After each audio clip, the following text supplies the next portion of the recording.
Yo, we are live. So as much as God, I really want to talk spoilers, but I don't. I don't feel like it's the right thing to do. Because I know not everybody's had a chance to see it, but man, it's just one of those things, man. You just really want to talk about it. You know, Eternals kind of had that feeling. I was able to wait a week with Eternals. It wasn't like mind blowing or anything like that. I was like, oh, we have to talk about this right now. I was like, man, I want to talk about it, but please, everybody, do your best to not talk about it as much as possible, guys. What's up, Ming, Chelsea, Donick, Daw, Peter Parker's in the house. Not the same one from the TVs. Don't get excited. Also just started reading the 1963 Spider-Man run. I'm at issue 82 right now, and it's just hit the 70s. Going tomorrow after work. So pumped. Hell yeah, Sean. I really want to know what you think afterwards. A lot of great storylines introduced. No Spider-Man talk? I mean, not everybody's seen it yet, so like I don't want to be the one to ruin it for them. I mean, then again, I could just What the hell is that? Stupid cat. And again, I could just put up a warning and just go in it. I don't know. We'll see. Right now, I'd like to take the high road and preserve a lot of people's experiences at the moment. Then again, I could obviously change the title of this as a big old broad warning not to come in here with spoiler stuff, but I don't know. We can wait. I can control myself. I'm sure most of you guys can as well. Marcus, welcome, buddy. Mainly wanted to start Peter's college run so I could see where Sony could be pulling for Tom's trilogy. You just saw it and you're itching. I know, Sheeta. I know you want to talk about it.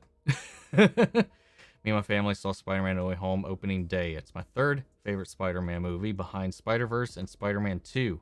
It lived up to the hype. Right now, it's my favorite Spider-Man movie. Like I said in my review, I don't think it's the best. Like, if we're talking cinematically, even writing or anything like that, but like, it's easily my favorite right now. More so than Spider-Verse, personally. Man, I can't wait to go check it out, man. Again, I want to see it again. Do you think the last episode of Hawkeye would connect to No Way Home? I doubt it.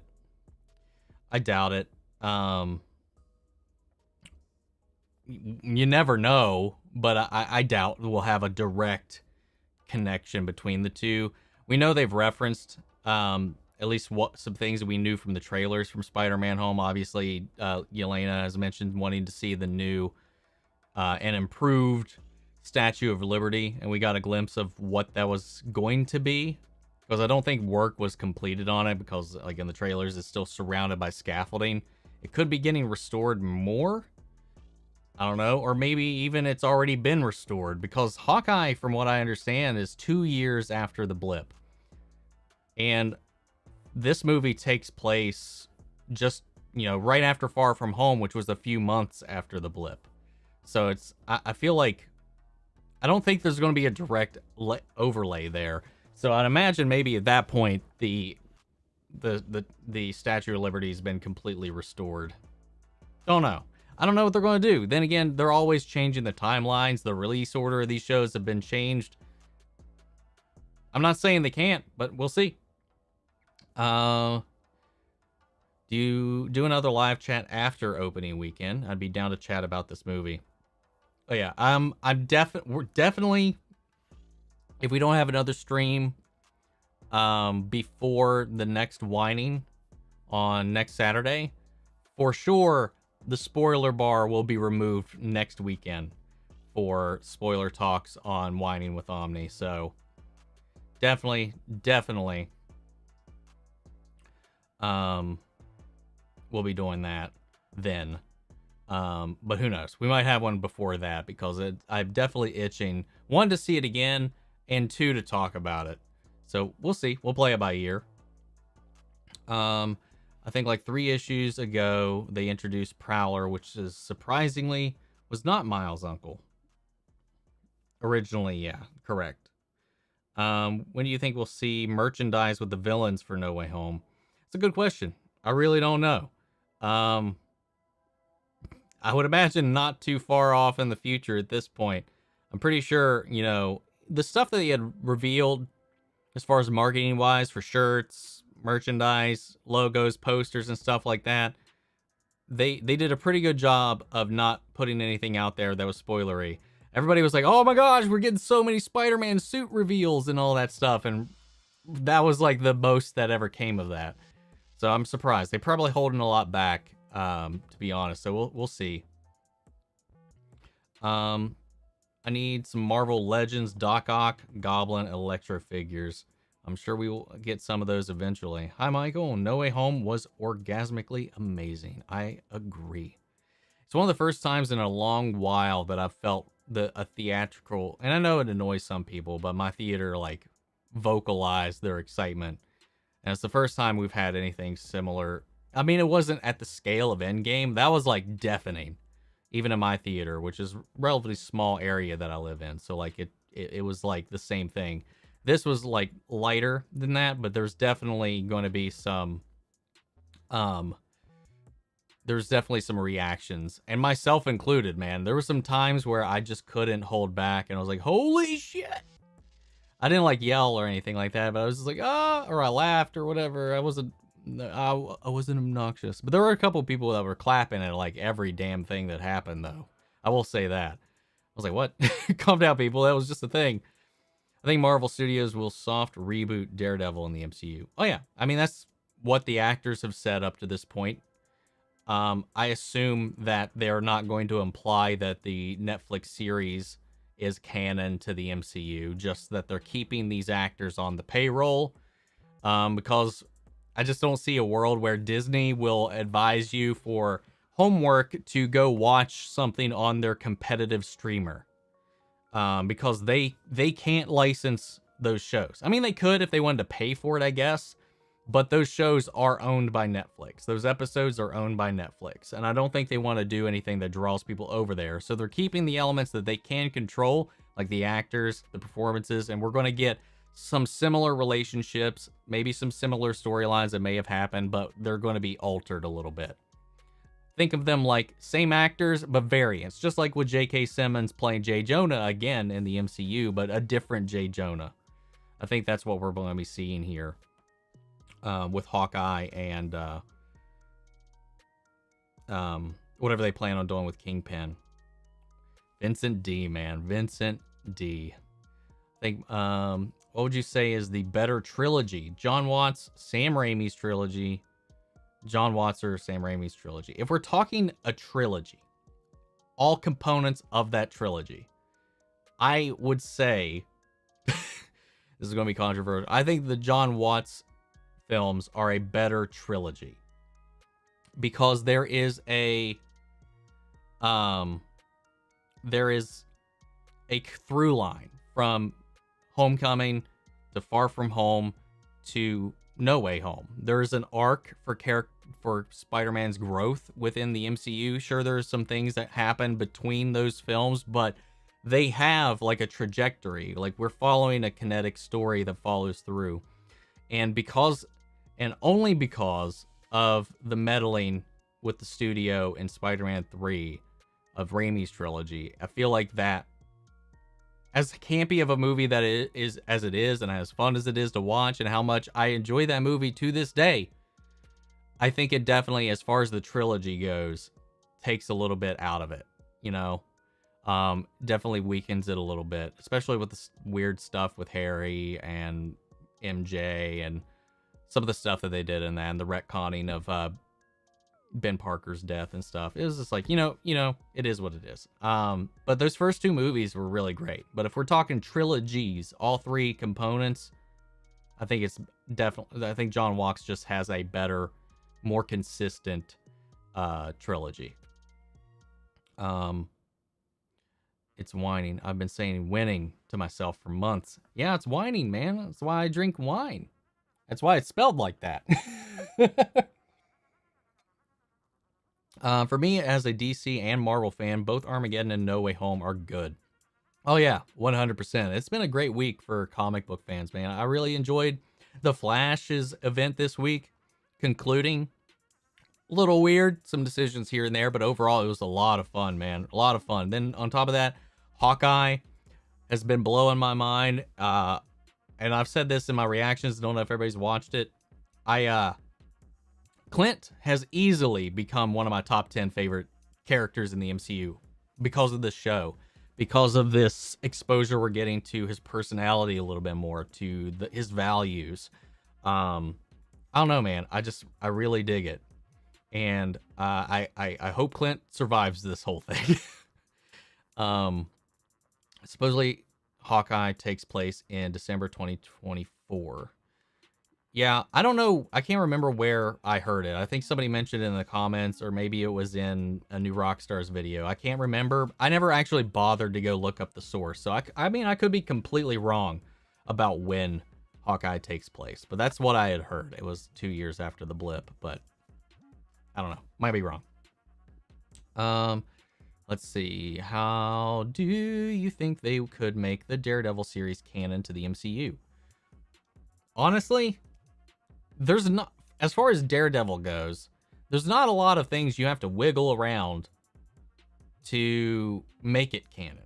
There's not a whole lot of wiggling you have to do, a lot of retconning you have to do to make it canon. Because the most pivotal event that happened in New York, they reference quite often. The battle for New York is all over the Defenders world. Aside from that, you mean they're very street level. The only thing you would have to kind of address is the blip. And if, timelines line up, that would have happened after season 3 concluded. So, I mean, it's very easy that they could walk around and make that canon. Some of the other ones might be a little more difficult, namely Iron Fist, for sure. But I don't think unlike with Agents of S.H.I.E.L.D., there's not a lot of legwork that needs to be done to make the Netflix shows canon. But I still don't think that they're going to, because that, again, like I said, will provoke people to go watch a competitor's version of their show, where I think they're going to want to reboot these characters and give them their own storylines in these. And I think that they're going to just be variants with the same actors, with similar but different origins in this timeline. Maybe an unpopular opinion, but No Way Home is the best MCU movie. No best Marvel movie ever. 10 times better than Endgame, in my opinion. I don't know if I would go that far. Then again, I also see Endgame and Infinity War as a two-parter rather than individual movies. But I could see that. I've been debating with that in my head a little bit, which one I actually think is better. Obviously, Spider-Man's my favorite Marvel character, period. We're talking the Marvel universes in general. Spider-Man, Peter Parker is my favorite character. Second favorite comic book character ever. So, I don't know. I am a little biased towards No Way Home, but I don't know if I just don't know if I'd put it all the way up there, because of just how grand of the scope of Endgame it was. It was just so cathartic. 10 years of build up for that. I don't know. That's a tough one. No Way Home felt like a fever dream to me. In a good way? I hope so. The pacing is way better, and the action, in my opinion. The end of Peter's origin trilogy, and now, just like comics, Spider-Man finally becomes his new self. Can we talk about No Way Home in a spoiler-free way, or is that next week? No, we can talk about the movie, as long as it does not contain spoilers. Oh yeah, Kingpin. What a time to be a Marvel fan. Character moments and pacing felt so wild, but somehow it worked. I know. I really did. There's some times where I thought the writing was a little cringy here and there on the dialogue, but it never really got too bad. I respectfully disagree. There is a through line of friendship and love between both Harry, Mary Jane, and in the Raimi trilogy. I respectfully disagree, because it was a back and forth every time for me. Harry's storyline was the worst, in my opinion. Like, most mishandled character in the entire thing. And Mary Jane, I mean, she was just an object, really, in them. But that's, again, that's not enough of a through line. Just because that is a through line between those, it doesn't make it more consistent. Because the storylines of each one really did just kind of retread a lot of things from the previous films in them. And, I mean, you can make a similar argument for the John Watts stuff. But as far as, like, character growth, I just think it does a better Spider-Man arc if we're including all three movies. But that's just my opinion. So I respect yours, but that's where I sit. Spider-Man 4 is in the works. Do you think that mid-credits scene will come into play? And then Spider-Man 2 on PS5. I mean, Spider-Man 2 on PS5, I don't think that's going to matter at all as far as the grand scheme of, you know, what's going on in the MCU, obviously. But I do think that mid-credit scene might come into play. Maybe not in Spider-Man 4, but eventually. I think it eventually will show up. I don't know if we'll see it that soon, but we could, and that'd be cool. Did I see Spider-Man No Way Home? Well, yeah, duh. I put up a review for it 2 days ago. Yes, I've seen it. I'm super excited for the Gotham Knights TV show. From what I've read about it, I don't know. I've got a little bit of a mixed feeling on it. I'm annoyed as always with all the people who are like, "What is this on CW?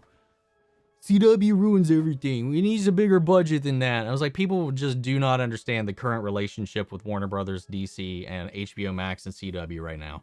Don't worry about it. If it's a new show getting picked up right now, it's gonna be taken care of on that front. I think people just need to get over that at this point. Have you seen the episode 6 promo? I love the first 5 episodes, but I don't know about the future at the moment, man. I did, but I'm not sure I get the same feeling as you. Or at least I'm not sure I'm picking up what you're trying to lay down there for a minute. Thank you, Marcus, for being on top of the chats, man. Mods, if you're paying attention and you've seen the movie and you can point out a spoiler, please help me out and delete it, because you guys know I get behind on these chats, man. I really do. Thank you, Marcus. I hope you've seen it and you're not deleting spoilers while being spoiled yourself. I didn't think about that. I'm not excited at all for Gotham Knights. It just seems to be a cash grab synergy. I mean, the game isn't even fucking out and we're already doing a series. I mean, I think it's based on a comic book line. The game as well is based on a comic series called Gotham Knights. So I don't think it's like, it might be timed in a synergistic way, but I don't know if it's really that or not. So I don't know. I'm not like hyped for it because the storyline of Gotham Knights, I'm not all that huge about. So we'll just have to wait and see. I'm not going to crap on it or anything because we haven't seen it. That's not what I do. So I don't know. It just doesn't, when the announcement came about, I was like, oh, that's interesting. Is this in the Arrowverse? Doesn't sound like it. So I don't care. I mean, I'll probably give it a chance, but I'm not really like hyped to check it out. It's like it's like the same with the Last of Us remake, just so they can have synergy with the show.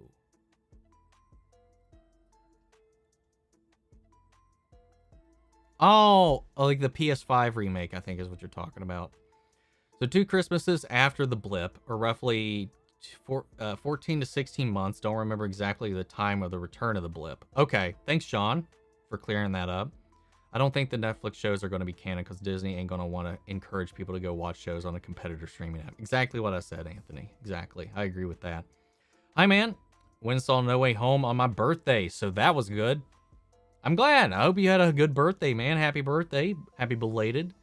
My top 3 MCU movies are now Infinity War / Endgame, Winter Soldier, and No Way Home. My top 3 would be No Way Home. Not in any particular order, like I said. No Way Home, Endgame, and probably Shang-Chi. Probably Shang-Chi. What's up, Caters? What have I missed? Not too much. Not too much. We've just been kind of spitballing a little bit, catching up on the week. Again, try not to spoil No Way Home for people who might not have seen it yet. I just watched Spider-Man last night, and I want to watch it again right away. Me too. I have so many emotions, good and bad. But even the bad emotions are good. I'm assuming like bad emotions because it was sad. Or something similar to that. Because you said emotions are good. Because I feel the same way too, man. Like anytime anything makes me like worked up, gets me sad, depressed, or anything like that, it means the show and the writing's working for me.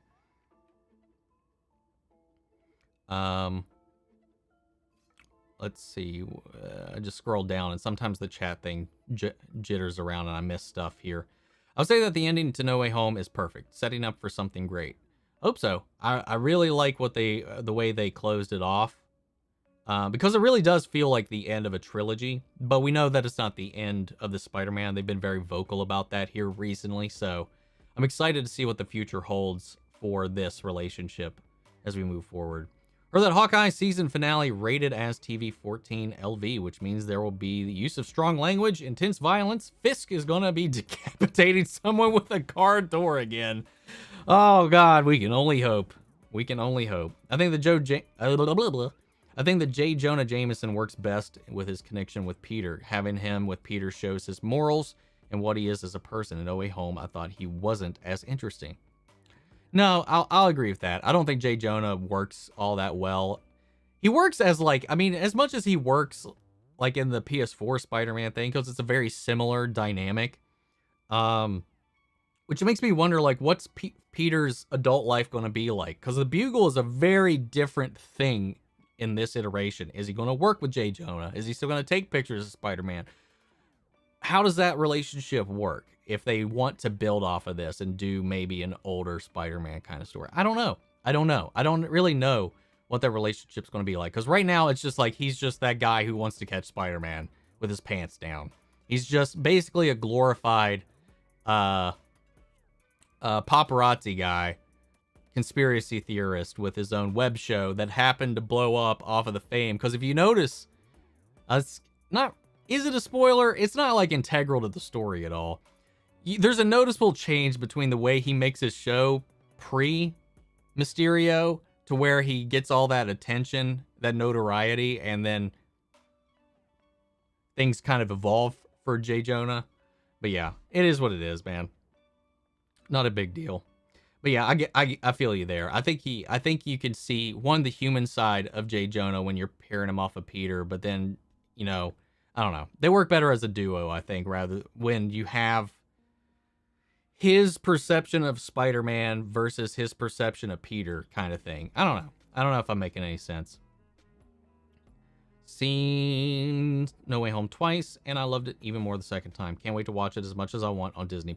Unfortunately, I don't think it's going to be able to come to Disney+, at least for another... Because with the Sony deal, because they don't have the streamer, Sony owns the distribution rights to the movie. They do have a deal with Disney for their streaming movies, streaming their movies, but Netflix has like a first look deal for all of them, so it'll go to Netflix first after it leaves the theatrical window, if I remember the deals right. Sony movies go to Netflix first, and they're exclusive for a year or two, and then in like 2 years, I think Disney will then air Sony movies. I don't know. It's very complicated, and I didn't understand. There's a whole like bunch of articles following it that I just couldn't wrap my head around, to be honest, so maybe I'm wrong about half of that. I really want them to work something out so that we can have all this stuff on Disney Plus, though. Screen Rant has been spoiling No Way Home all over the place. I open my news feed and see a bunch of their articles about Spider-Man, each one with a spoiler in the title. So far, I haven't seen... I've been lucky enough not to come across any articles that have been misheaded.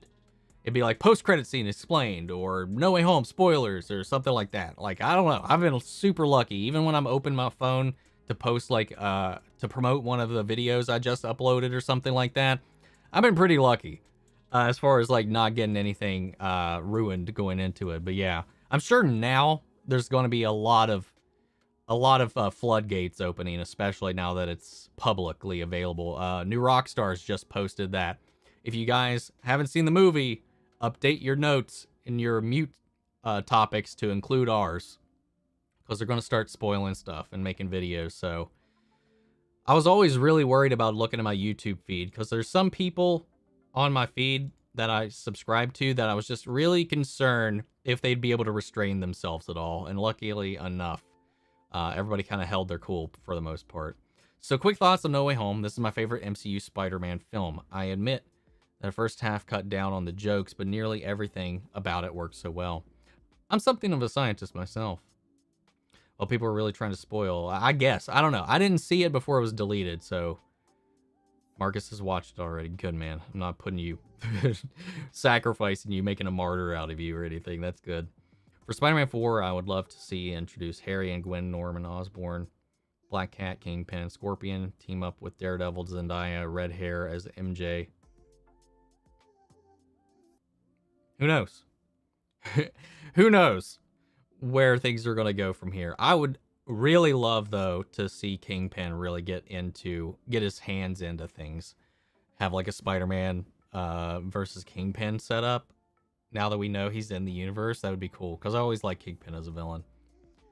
Again, I can't clarify on some other things and other comments in that statement without spoiling anything, so I'm going to stay away from that. I'm nervous about how Hawkeye will end next week, because it feels like we need more than one episode to wrap up the storyline.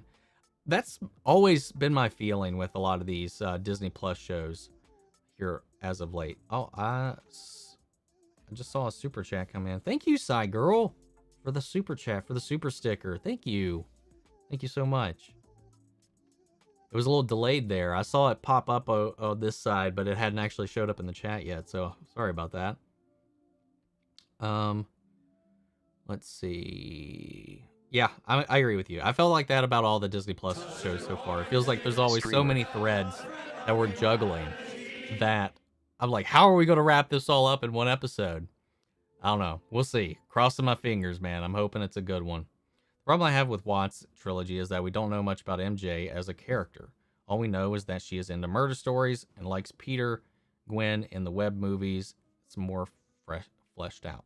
Gwen, yes, way more fleshed out in the web movies. For sure. For sure. I mean, I feel like we know enough about MJ. We know more about MJ in this than we did in Raimi's trilogy. I mean, we learned about her father a little bit here in these last couple of things. Again, don't want to go into anything. Damn it. So hard. That's not really a spoiler. It doesn't really amount to anything as far as the plot goes. But anyway.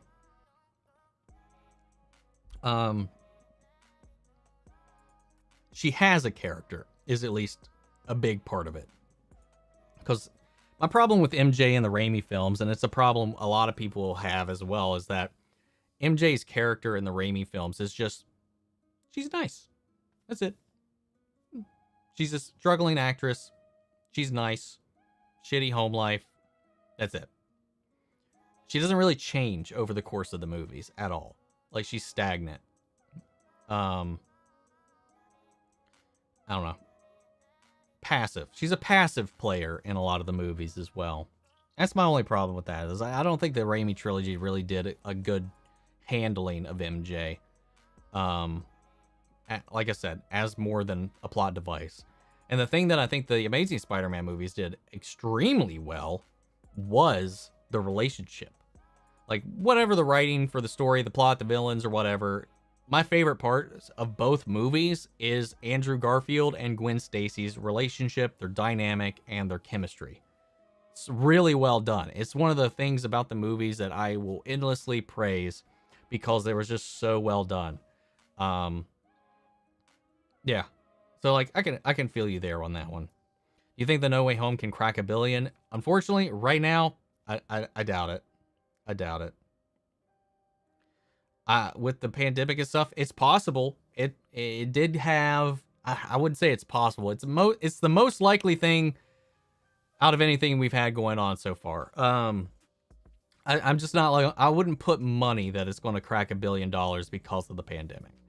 But it's possible, I guess, because it has the second largest opening weekend of any movie of all time, considering the state of the world at the moment. As a recent report did come out like a few weeks ago that 49% of moviegoers still have not gone back to a theater since they've reopened. That's a huge chunk of people not going to the movies, man. And if this movie cracked that record, this could be a lot of people's first movie into the theater. So it could be, it's very well could change the landscape here going forward. We just got a confirmation here today that the Blue Beetle film, which was originally just going to be on HBO Max, wasn't going to be theatrical at all, is now going to be a theatrical release. So we're seeing the tides change a little bit. So who knows? Possible.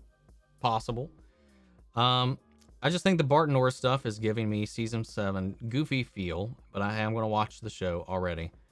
I hope it ends on a high note. Me too. I like them fine. I don't think they themselves innately brought the show down. They weren't the problem with the show during season 7. They didn't help, but it was fun. I always like seeing the kids. I always like seeing them. So I'm excited to see how they fucked up the timeline. Recently started Shadow of the Colossus for the first time. Have I played it? It's so good. No, I haven't played it. I haven't played it myself, but I've watched people play it.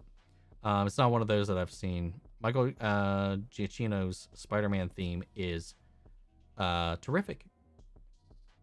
Yeah, I think all the Spider-Man themes have been really good. Favorite scene from No Way Home was when Batman showed up and killed Donatello, the Ninja Turtle, and made it so emotional. I know, man. Speaking of, Batman versus the Ninja Turtles. It's actually a fun, really cool animated flick. If you haven't checked it out, I do recommend it. It's a lot of fun, man. It's a really good movie. It's definitely a team up I didn't quite expect that actually really worked.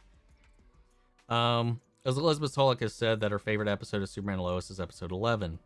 I don't remember the episodes by their number. One second. I'm curious which one it is.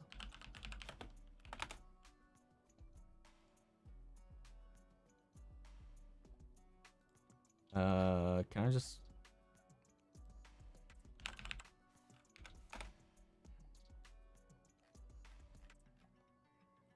Yeah.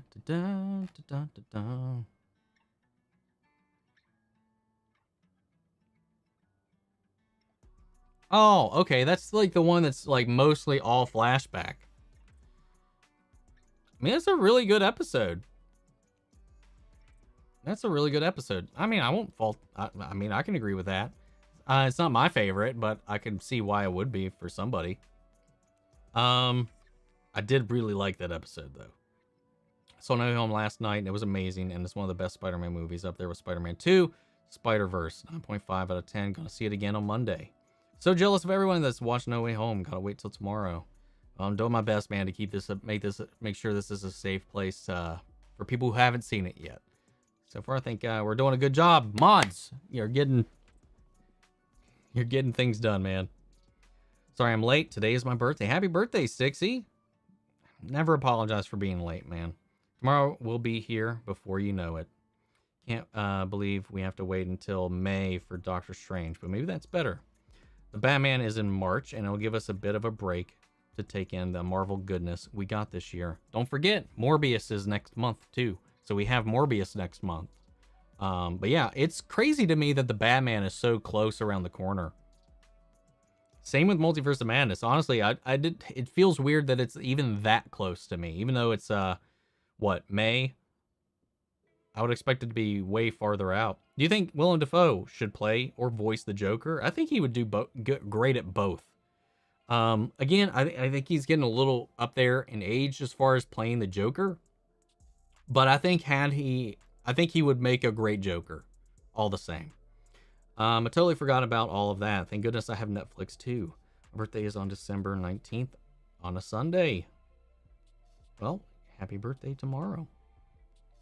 Far From Home is my favorite of the Watts trilogy. I love Jake Gyllenhaal as Mysterio and thought the vacation element really worked. Me too. I really like that. Now, I mean, this is my favorite Spider-Man movie currently, so by default, it's my favorite of that trilogy. But I do like, there's a lot of elements about Far From Home that I really did like. Why haven't they announced who the villain for season 2 of Superman and Lois is? And also, without spoiling scenes, when Peter entered the diner, I knew he would make the decision, and I teared up. Me too. Me too.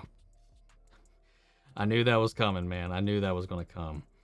And to be fair, with season 2, or season 1 of Superman and Lois, we didn't really know at all who the villain was.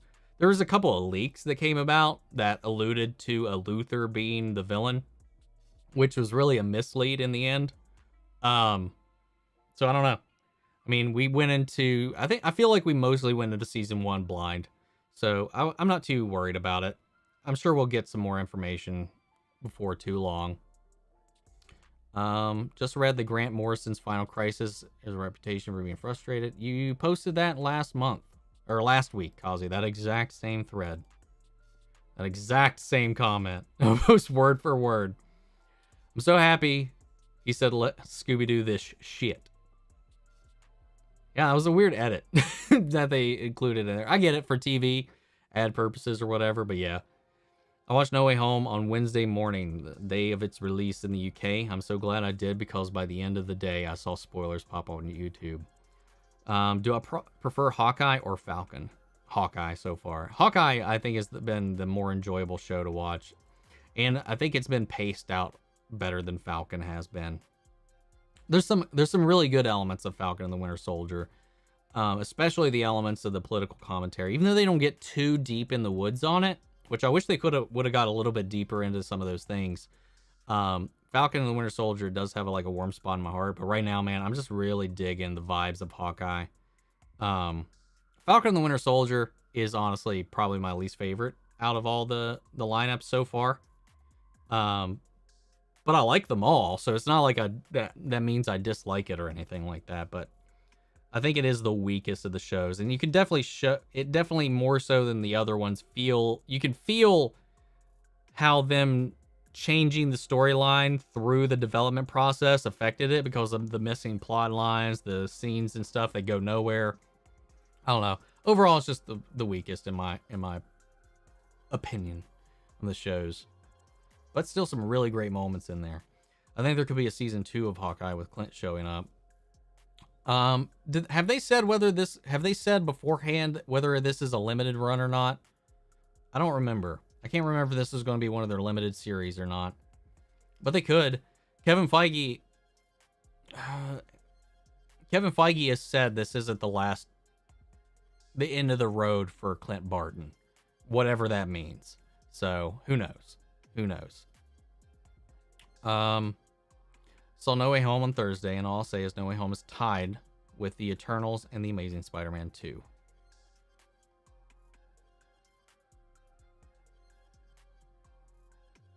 What? You would say they are about the same score for you? Or, I don't know. I can't remember how you feel about those movies, so I don't know if that's a good thing or a bad thing that you're saying right there. I prefer Hawkeye, in my opinion. Episode 5 was some of the best MCU content I've ever watched. Fair enough. You're really getting tempted to spoil, aren't you? It's so hard, man. It's really hard. I've said some of the things that pop up in it, but it's obviously not story related or anything huge. Like the little bit about what we learn a little bit about MJ. And it's not even really anything. It's just a passing nod and line that happens, and that's just really it. But anyway, Mary Jane in the Raimi films is a woman deeply troubled by an abusive father, which causes her to deeply hurt by rejection and criticism. Her niceness is a facade that she puts up to hide it. Spider-Man 3, her fear of criticism. I just feel like you're reading into it like way more than the movies themselves actually did. I don't think they effectively protrude. I think you could assume that based on what they were alluding to, but they didn't really do a good job at balancing out. Even Kirsten Dunst criticized the Raimi films for their lack of depth for her. So I'd take her word over that. I mean, I'm glad that you can read into it and you can fill in the gaps of what the movies are trying to say, but the movies should be able to do that on their own, and they definitely do not do that for me when it comes to her character. They're things that exist, but they aren't things that inform for me.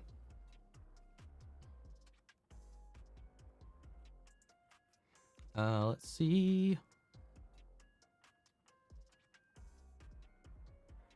Webb made romance movies prior to Spider-Man. Raimi wanted MJ to do much more in the third movie. Unfortunately, Avi Arad changed it without her or Raimi's knowledge, and they threatened to destroy her career. Yeah, like I said, studio meddling really, really hurt Raimi's trilogy. For sure. I just watched like a breakdown of like all the BS that happened surrounding Spider-Man 3. So some of it's a little fresh in my mind. Maybe we have a show called The Black Widow and Hawkeye. Maybe. Maybe we could. I'm going to be physically sitting in a theater watching the Morbius movie, and we'll still forget Morbius is a movie. Thanks for the reminder that it's coming out next month. Yeah. Kazi's not wrong about that. Kazi's definitely not wrong about that. If Dunst said no on set, she would cry from what she described as doing nothing. That was one of the main catalysts for Raimi leaving Spider-Man 4. There was a lot of catalysts for why he didn't want to stick around for Spider-Man 4. And the rest of the cast didn't want to do it without Raimi, so that's where the puzzle pieces all kind of fell apart for Spider-Man 4.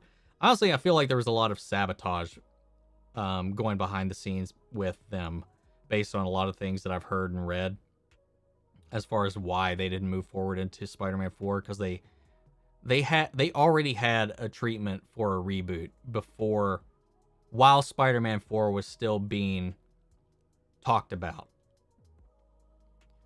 Thank you, Lucky, for that super chat. I'm thinking maybe there never was an Uncle Ben in the MCU. In this universe, May is originally a Parker, maybe not by marriage, and she's just a Parker. That's a good thought. I was thinking that too. I was thinking that's a possibility as well. But again, won't go into it because I can't talk about it. Can't talk about it. And that could be why we've just avoided Ben at all in every movie that's involved Tom Holland. And I don't know why that is. I don't know if that's like a restriction based on their deal with Sony. I don't know. Then again, the suitcase that he takes with him in Far From Home on his trip to Europe has BP on the initials on the engraving on the suitcase. So I don't know. There were that. So like that's the only thing that's like a little weird, because they do like Easter egg it, I guess, a little bit, but I think the more and more it just becomes a little bit fuzzy on where it all comes from. It starts. The directors for Hawkeye have mentioned that they know if the directors for Hawkeye mentioned that they know if Hawkeye will have a season 2 or not. They look like some cool ladies, by the way. Oh yeah, definitely. So they know if they will or not, but they haven't said if they will or not? I'm a little confused by the statement, CPM. Realize that every MCU hero is blinded by something. Everybody's got to have their kryptonite, man. Speaking of next month, Cobra Kai. So excited. Technically, it's this month because it's the 31st. Sorry, just had to be a little bit of a dick there. And we also have Boba Fett on the 29th. Book of Boba Fett on the 29th. And then 2 days later, Cobra Kai. So yeah, right now I'm going through The Witcher. I just finished watching and recording episode 3. So getting that edited, and I'll be posting that tomorrow morning. I have a theory that Kingpin is using his cane in Hawkeye because he got injured at the end of Daredevil 3. Again, like I said, it is possible, but I still think it's unlikely that we'll canonize the events of the Daredevil series. Love how much Willem plays Goblin. Willem was in all of the Raimi films and now in No Way Home. He loves playing this character, and I love it. Yeah, for sure. I think he's such an iconic villain, especially in superherodom. I think he does a really great job with it. I think it's a role that he really puts a lot of effort into, and it works, man. He chews it up. Chews it up.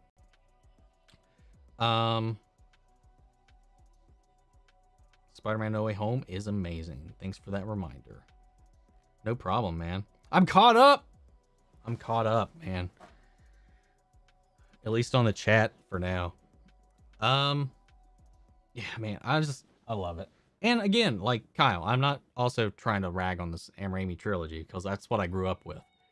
I love those movies. I'm just saying that personally, I think they're weaker than they let on. Still better and stronger than the overall Amazing Spider-Man films, in my opinion. But as far as like consistency's sake, that's the only reason I think John Watts is a little bit stronger. As far, like I said, as a trilogy. Because I remember seeing that now deleted initial trailer for Spider-Man for the first time in theaters. Like when it was announced, before you could just watch a trailer online and stuff, man. It was a lot of fun. In hindsight, I wish I didn't watch either other YouTube channels and other social media sites that spread rumors. Movies would mean so much more if no clues were dropped. I feel you there, man, because both as a fan, like I struggle with this duality. Like I want to know what's happening. I want to know the story. I want to know what's coming. I want to know it, but at the same time, I want to not know it because I want that pure experience when I go into the theater. So there's always this weird push and pull. That's why I try to stay away from spreading rumors or talking about rumors here and there as much as possible. Sometimes it'll come up, but I don't go out of my way to like broadcast things, or at least I try not to. I have done that in the past, and I don't want to go down that road. I just don't want to do that. And this is one of those movies where if it wasn't officially released, I just tried my damnedest to stay away from it. But just like with the way the fandom works, there's some things you just can't implant in your head because of things you hear, conversations that happen. It's rough, man. It's really rough. Great time to be a movie and TV geek, for sure. First, I thought Maya was saying that Kazi was Fisk's number 2. You know, I think she just meant her dad's number 2, and that's why he wasn't there at that meeting when they all died. You think we could get an announcement of Hawkeye Season 2 as a post-credit scene? It's possible. They did that with Loki, so they very well could do that with this.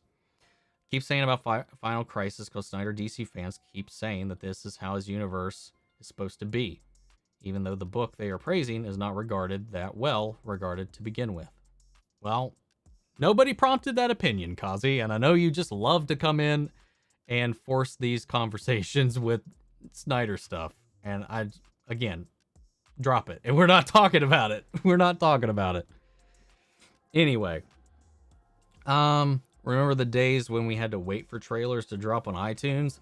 Honestly, I remember those, but I also never partook in it. Because I didn't really have I didn't have an iPod or anything like that at the time, so I didn't really utilize iTunes, so I didn't really get into that. I was one of those weird kids that had a Zune, if anybody remembers those, for a little while. I thought those were vastly superior. They were a lot of fun, though, but man.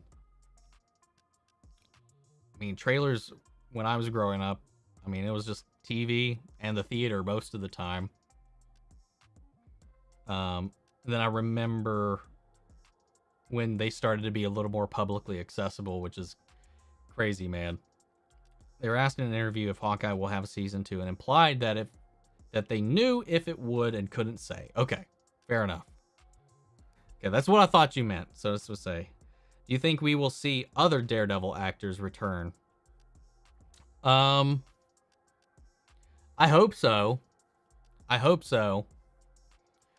I wouldn't be hurt if they didn't bring back Foggy and Karen, but I hope they do. I want them to keep that crew together because that chemistry is kind of built in at this point. And that's one of the ways you kind of save that. But then again, it just depends on if the story even needs them. So we'll just have to wait and see. I hope so. It'd be so awesome to see Clint interact with Kingpin in the finale. I think we'll see. I think we will see. How many Funko Pops do I have? I'd say about 30. ish. I haven't actually counted them. I'd say like 30-ish. He also mentioned talking about which scenes were improvised by the actors, like the conversation with Yelena and Kate about her fork. Cool. I always love when I get it as like a script writer or a director, how it can kind of be frustrating sometimes to kind of veer off course, depending on the type of director you are. But I always love these stories about when things are just improvised between the actors on the spot because they get so in tune with the character and the chemistry between the person they're bouncing off of that they create these scenes that just just transform the narrative and like take over, like where the character takes over a little bit and just comes to life, and it's this magical moment, man. Like unscripted things that make it into the final product, it always fascinates me.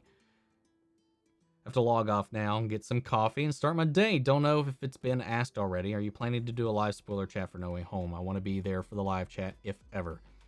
The plan is next Whining with Omni next Saturday will be full open spoilers. We'll be talking about everything. Will I have a dedicated Spider-Man live chat before that? Because I'm really itching to talk about this movie.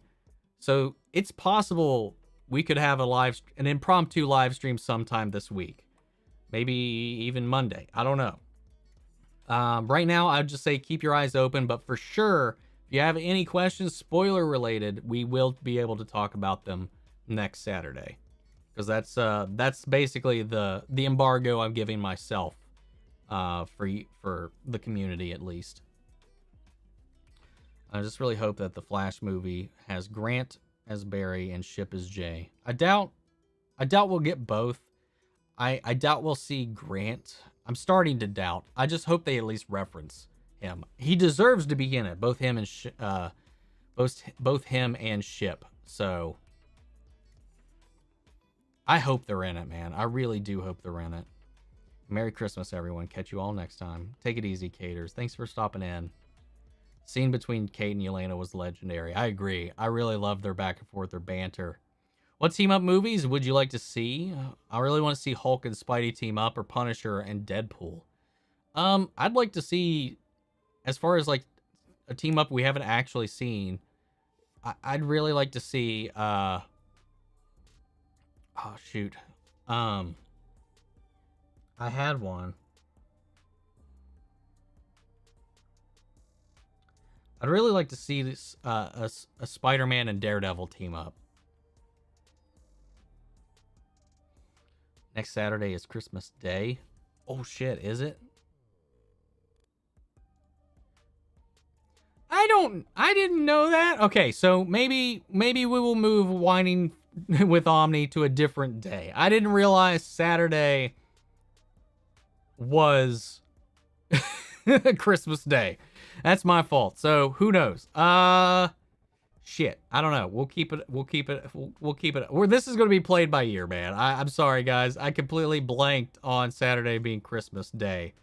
So maybe Friday, or maybe we'll just do it. We'll just fucking do it Monday. We'll stream Monday. We'll talk Monday. How about that? And maybe Friday. I don't know. We'll see. Real Rejects gave you a shout out, which was pretty cool. Did they? When? I know they did earlier in the year. Did they do it again? Or not the year, earlier in the month. Did they do another one? Well, you're really gonna try streaming on Christmas? No. Me and your mom are gonna fight you. Yeah, you could try. I'll win. I will succeed. Directors seem to be really willing to allow the actors' input, and the whole hot sauce thing was apparently inspired by Florence Pugh loving hot sauce and Haley Steinfeld hating it. Oh, that's funny. That's a good little nugget. That's a good little detail.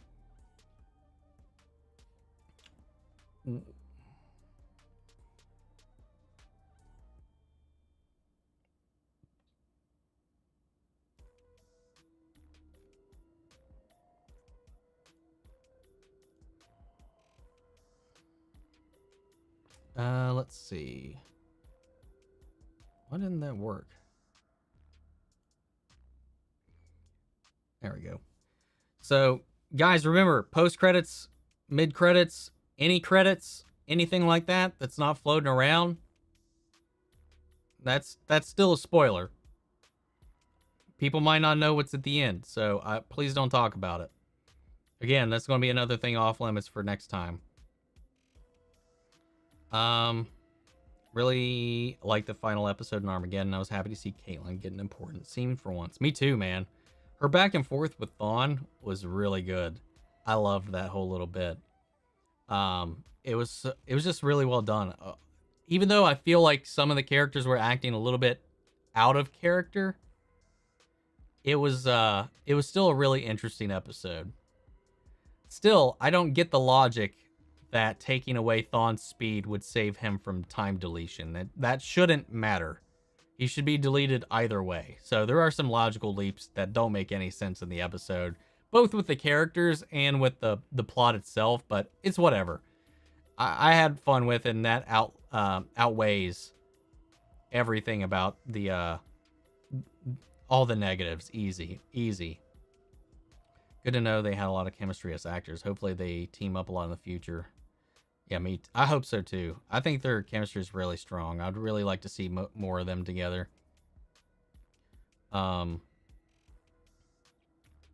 to answer the question, I thought it was awesome, the thing we saw at the end. Mostly confusion, but awesome. Watching Hawkeye is crazy that a year ago we didn't know who Yelena was, and now she's many people's favorite MCU character. I think it just comes down to the writing for her character and just Florence Pugh's natural charisma. Because since I saw her for the first time in Midsommar, I've loved every performance she's given. I think she's phenomenal, and I think she brings a lot to the MCU, and I think it's going to be awesome seeing her in more stuff coming forward. And Astro, which video was it? Because I'll have to check it out. But yeah, love those guys, man.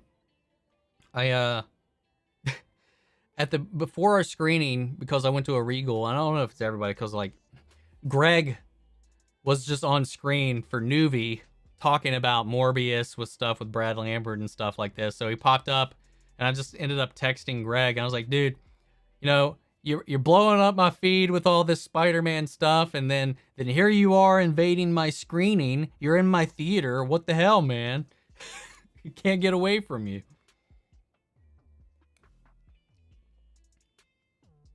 Random thought. Can Shang-Chi use the rings to swing like Spider-Man? I think the rings are versatile enough. I'm sure he could. I mean, he seems to be able to use them as temporary platforms too. So like he can like make a ladder out of them. Like the way we saw him utilize them as like stepping stones. So I'm sure he could swing, because his father's used them to pull things to him. So I don't see it. I don't think it's too outlandish for Shang-Chi to be able to use the rings to like swing around like Spider-Man. But he also doesn't need to. He could like lay them out and use them as like a running platform, as long as he keeps them at his feet, which I thought was a really cool utilization for them. And Florence is so enthusiastic about playing Yelena, which is awesome. I'm glad, man. For people like that, like some high tier actors and actresses, a lot of times you might see some that are like, I won't bother myself with superhero things. Too snobby. And then I love when you just have people who just like don't care and they just want to have fun with it, like her, because she's phenomenal with her talent, and she's like, hell yeah, I'd love to. And then you have people like Ethan Hawke, who's like, I won't touch this shit with a 10-foot pole. And guess what, bitch? You're going to be in a superhero movie not too long from now. It's just so funny how people like come back on the words whenever the money gets involved. But I just don't. I hate the stigma about it. A movie's a movie, man. Movie's a movie. I hate the biases against it. It's annoying. With great power comes great bitches. You're not wrong. Just saying about Grant, and just because it's been time travel story, it would be fine. However, they decided the multiverse is the reason why. I want them rather than Keaton, who is an audience's eyes. I agree with that. Greg being in the pre-show was a major plot twist. Yes, it was. Yes, it was. I was like, I was like, what the fuck? I half expected to see Soups because I know that he's worked with Nuvi before for Spider-Man stuff. So like when I saw Brad Lambert pop up, I thought Soups was going to be the next person that popped up because I know that he had tweeted and made videos about his him getting a deal on with them, but I did not know the Greg thing. So it was really cool to see. Go Greg.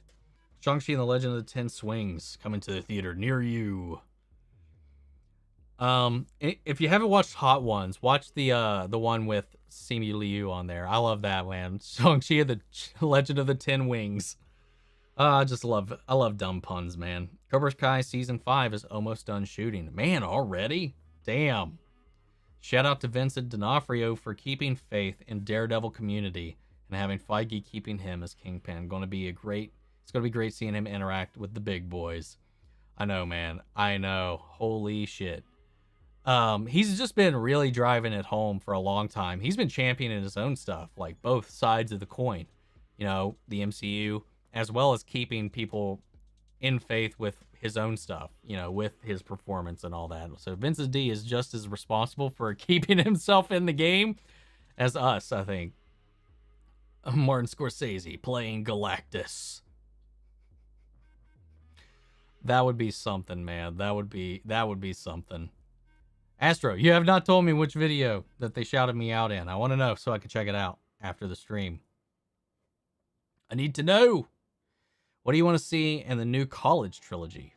I still want to see him face off with Kraven. I was really looking forward to that when that was the main assumption after Far From Home, when they announced that a Kraven movie was coming, with him being on the run and stuff like that. I would absolutely love a Kraven interaction with Spider-Man. I wanted that so bad. And then what they gave us wasn't exactly what I wanted initially when they announced, you know, obviously that there was going to be a follow-up to Far From Home. They gave me something else that I didn't know I wanted, that I really wanted. But I really want to see him face off with Kraven. I really do. And see what they do with that. Along with that, I would love to see an MCU version of Venom. I'd love to see Tom Holland in the symbiote suit one day, in his own way. I'd love to see him face off with Scorpion. Maybe they do their own iteration of the Lizard.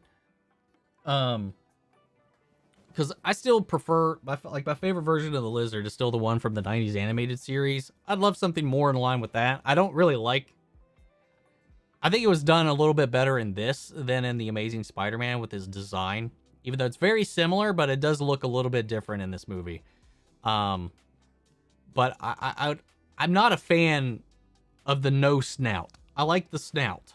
And I like the lab coat. I like to see that done in here. He was my favorite Spider-Man villain back in the day. So I'd like to see that done. That'd be fun. I'd like for them to introduce Harry and Gwen. It'd be hard to introduce Harry unless it's a new friendship, because it's, again, I can't spoil anything because there's some illusions. Nope, can't do it. Not going to do it. Anyway, I'd like to see Harry and Gwen, but I just don't know how they'd do it. Gwen, he could maybe meet in college. It'd be weird if he met a Mary Jane, another MJ, later on in life. That would be weird. Maybe Gwen later. I don't know. Just bring Gwen in. I'd like Spider-Gwen. Miles at some point, please. We'll see. Maybe doing the arc where Gwen's dad dies because of Spider-Man. I wonder how Spider-Man freshman years will be after watching No Way Home. Oh, yeah, I forgot about that, because that's his origin years. Yeah, I'm really interested in what that show is going to be like. I mean, they kind of did it with Liz and Adrian. True. It's funny because there are actors like Glenn Close and Richard E. Grant going into superhero movies and loving it. And we have other actors acting snobbish about it. And it's funny to me because it's a lot of actors that, honestly, not all of them, mind you, but there's been quite a few that have gotten a lot of shit for some of the things that they've said. And let's be honest, they've been making just mostly DVD, straight to streaming garbage for years now. Won't name names. Ethan Hawke's not one of them. I did bring up Ethan Hawke, and he has in the past talked crap about superhero movies before, but he's going to be in one. So he's definitely at least changed his tune. But there's some other people that's been quite catty about it. I was like, dude, the fuck did you just make that came straight to DVD? And you're talking shit. I was like, get off your high horse, man.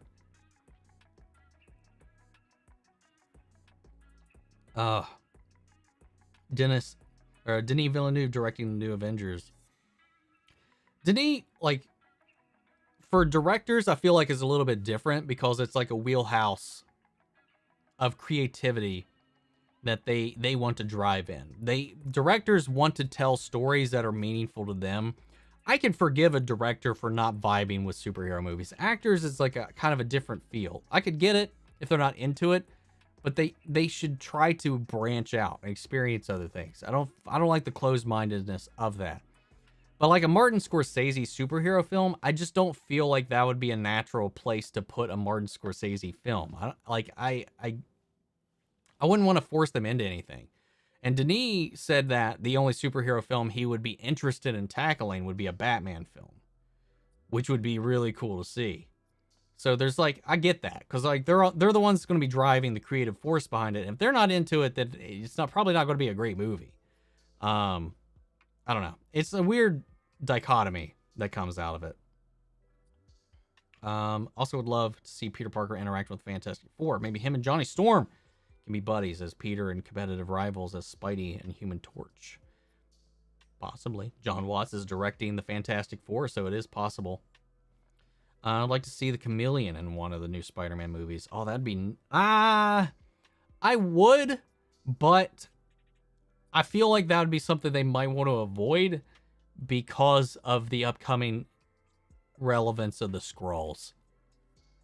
I think that would definitely get people, general audiences, a little confused to having like a shape-shifting Spider-Man villain while at the same time we're throwing in Skrulls all over the place. So I don't know. It'd be interesting if we weren't doing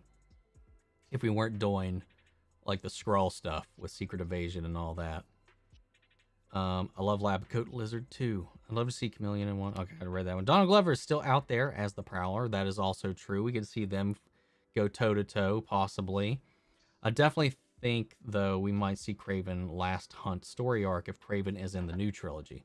And that's something we still really don't know, is the status of what Sony is doing and the status and the relationship that has with what is happening in the MCU. That's still a question mark. Might be a spoiler. Is it a spoiler to say I don't fucking know? Don't know. I really don't know what the nature of that relationship's going to be like moving forward. I grew up with Andrew Garfield's Spider-Man movies. That's why I prefer the no snout version. I loved the way his eyes glowed yellow in No Way Home. Fair enough. Looks so creepy. It did look good. Just no poor Peter Parker in it. I'm interested in hearing what exactly Scorsese's involvement was with the Joker movie. Honestly, I don't think he did. I think they were talking about involving him, but I'm pretty sure because of all the stuff with the Irishman, he didn't actually end up getting involved with it.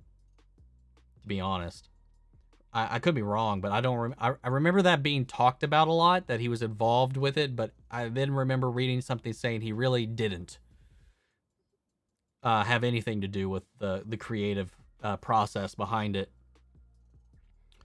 I wonder how many Skrulls are out there. Good question. What's up, pack of Weevils? Not too much. I mean, Martin has made Goodfellas, which is already a good example for a Carmine Falcone movie. And see, there's things like that. Like, you made a very good point. There are the types of movies that he would like to make that could be made in these worlds. I mean, you don't have to focus on the superhero. You don't even have to have the superhero in it. We're doing a GCPD show. Don't have to. It just has to be in that world. So he could do like the crime syndicates of Gotham or something like that. But I get his disinterest. He likes period piece stuff too, though. So I don't know. I get it. I'm not gonna get too far down that rabbit hole. But you made a good point, Peter. If Spielberg were to direct an MCU movie, what characters would you like to see him take on? I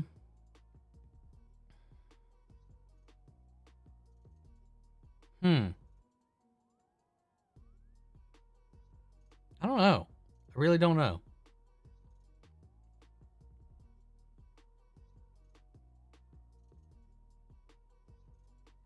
Don't ask me why, because honestly, I don't know. I'm just vibing with the thought in my head at the moment. Jubilee. Jubilee. I feel like for Steven Spielberg, one of the things that he really excels at is handling whimsy. Things that are awe-inspiring, and bringing somebody like that has a little bit of this grounded, all like homegrown feel, and bringing them into this magnificent world would be interesting. Maybe even Rogue. I don't know. I could see him fitting in really well with like the X-Men world, though. I don't know how well it would vibe with some of the. No, he's. I mean, he did Schindler's List, so it's not like outside his wheelhouse. I was like, because you still have to go into the political commentary that comes with making a story about mutants, and I was like, does that feel Spielberg to me? But I feel like he could handle that. I think that would work. I don't know. It's pretty interesting. Wonder when we'll see Deadpool next. I have no idea. Multiverse of Madness? Maybe? Don't know. I have no idea, man. They said there's a chance we could see him before Deadpool 3 actually comes out, but who knows when and if that's actually going to happen. It's hard to tell, man. Hard to tell.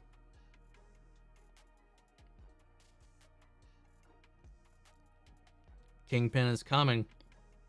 Kingpin is here. Kingpin is here. Yeah, and since they've been on Earth since the 90s, I'm sure they've had kids, possibly even with humans, too. Have some half human, half Skrulls. If the DNA mixes, which is comic books, things that don't work happen all the time.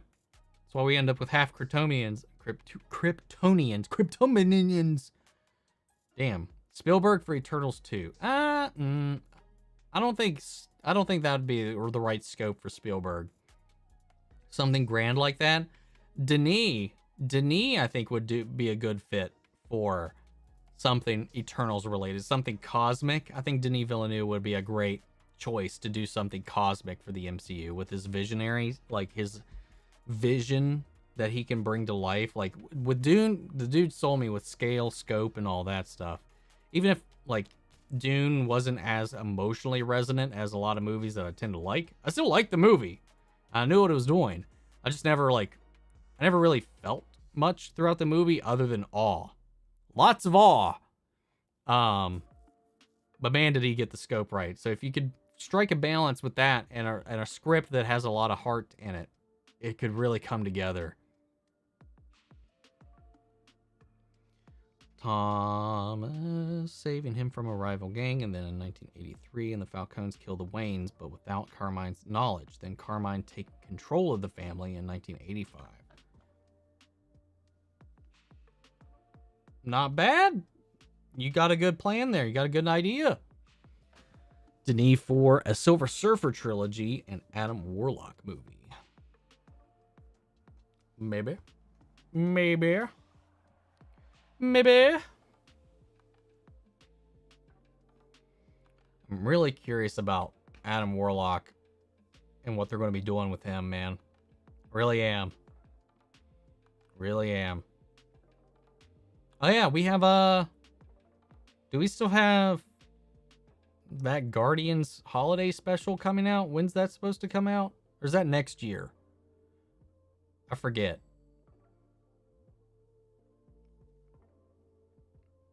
Yeah, we have Peacemaker coming out next month too. And Naomi.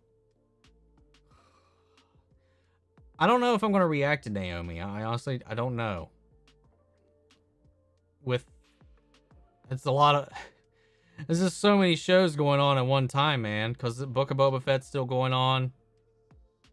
By the time that comes out, Superman and Lois comes back, Batwoman and Legends come back same week, Peacemaker starts that week, Superman and Lois starts that week, Naomi starts that week. Man, it's just so much, man. Damn.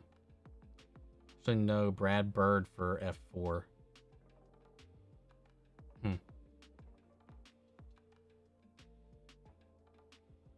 Who should direct the next Spider-Man trilogy? I'd be fine if they keep John Watts.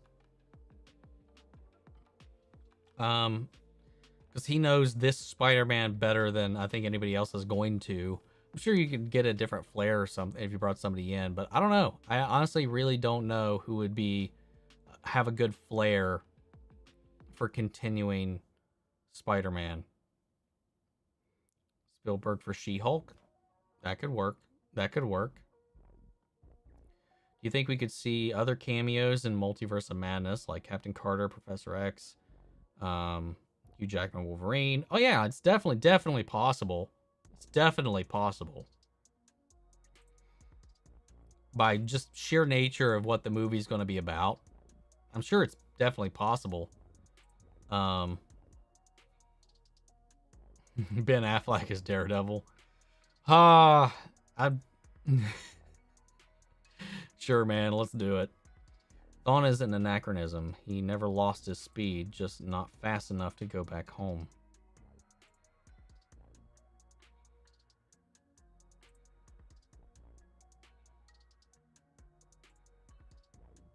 What?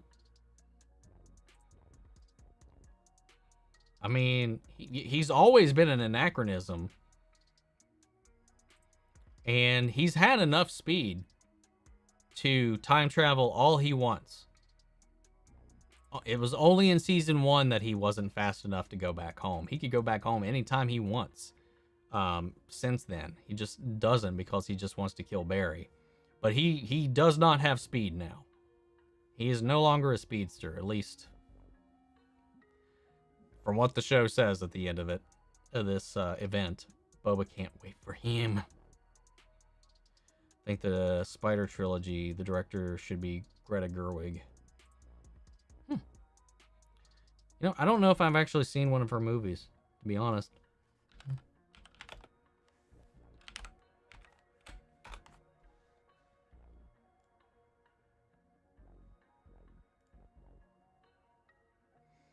Yeah, no, I have not seen one of her movies. So I can't speak for that, fortunately. Nor, that's as an actress. Yeah, I haven't seen anything that she's done on television either. Ding, ding, ding.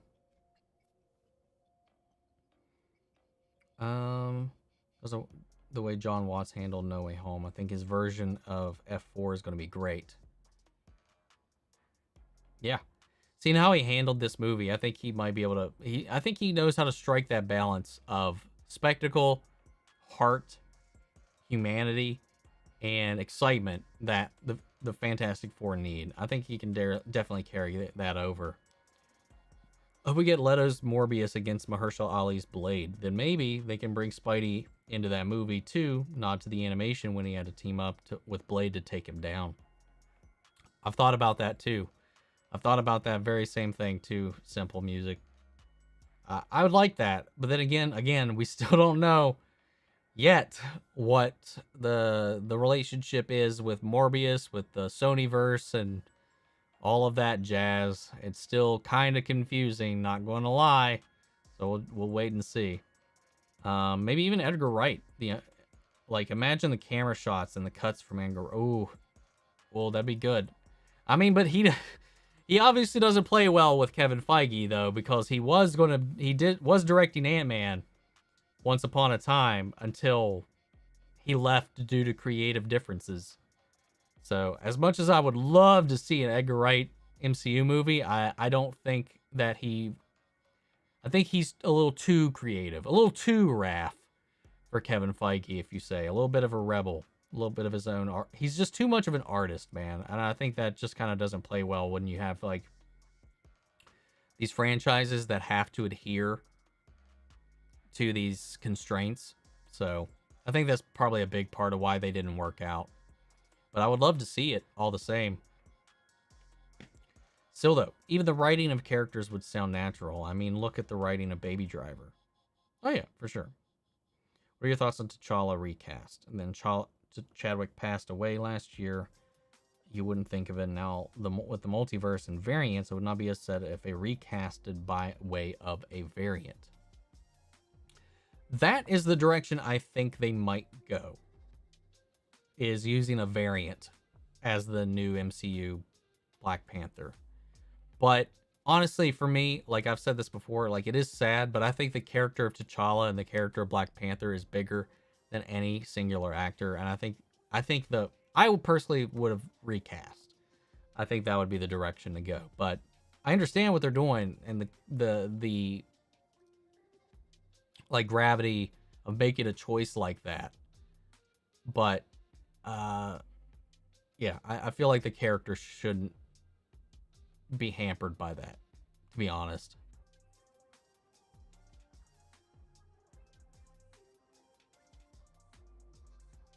Adrian Toomes and Morbius 2, where the movie takes place in the Venomverse, is confusing.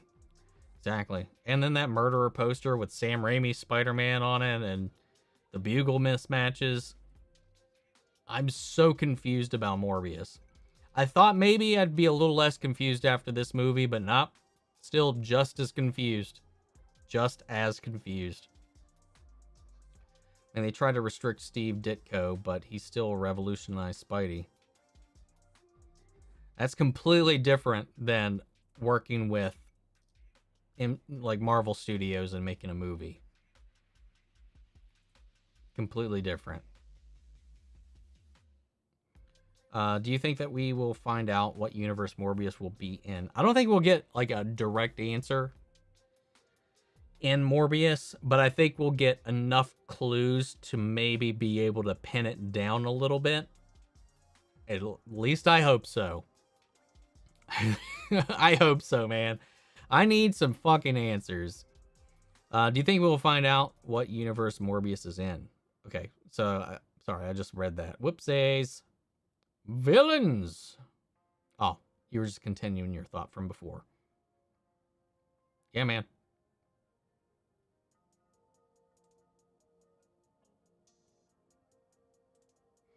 Maybe you could get a ballpark decision, but Jonah Hill for Young Avengers. Who'd Jonah Hill play in the Young Avengers? Morbius is in the Leto universe, which explains the insanity. It's just in its own universe. I mean, that is an option. It could just end up being its own universe that has a Venom, that has a Spider-Man, that has all this stuff. Fuck it. I don't fucking know. I have no clue, man. This may sound weird, but take a minute to think about it. Steve Carell as Mephisto.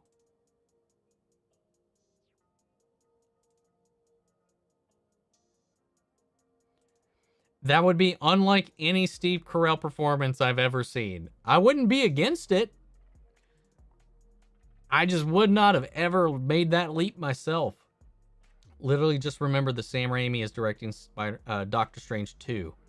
Yep. Yes, he is. Yes, he is. No, just God, no. Oh, man. I don't know what to expect from that movie, man. I really don't. Again, I don't know, man. I really don't know.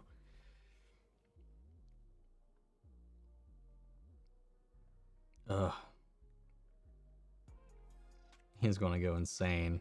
I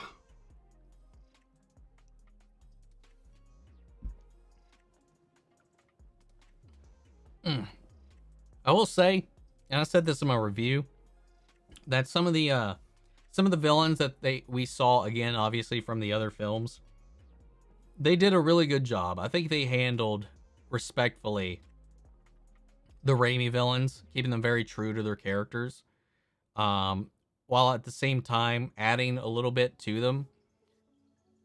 Again, Willem Dafoe really stole the show, but man, they they they redeemed Electro so hard. Like they did a lot of legwork and reconstruction of his character. And I dug every second of it. I really did. I love what they did with Electro in this. Really do. Still holding out for a Nova movie. I don't really know too much about Nova himself. So, like I've said many times, a lot of my initial introductions to a lot of these characters, if it was not in the Spider-Man animated series or the X-Men animated series, my introduction has been these live action films. So I didn't know jack shit about any of the Guardians. I think most people didn't. And that movie won me over and sold me on them. And same with Doctor Strange. I knew who he was. He made a couple appearances here and there in the animated series, but I didn't know much about him. Love him. In the comics and everything I'd seen before, I didn't like Captain America or Iron Man at all. I did not like them. I didn't hate it, but I disliked pretty much every time they showed up in something I was watching. I just did not like their characterizations that I've seen. And I love what they've done with these characters.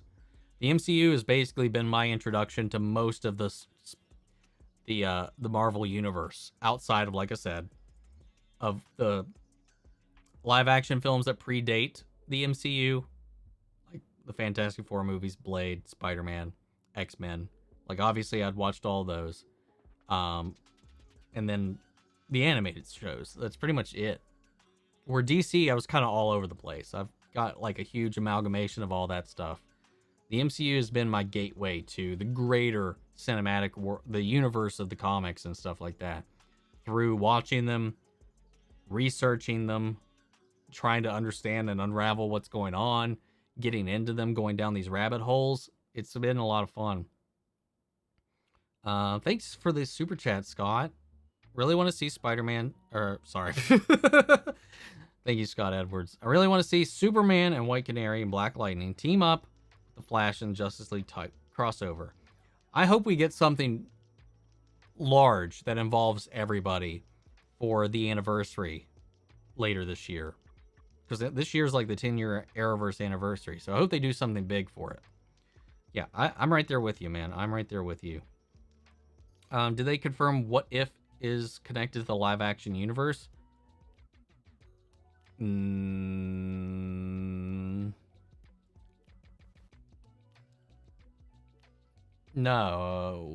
No.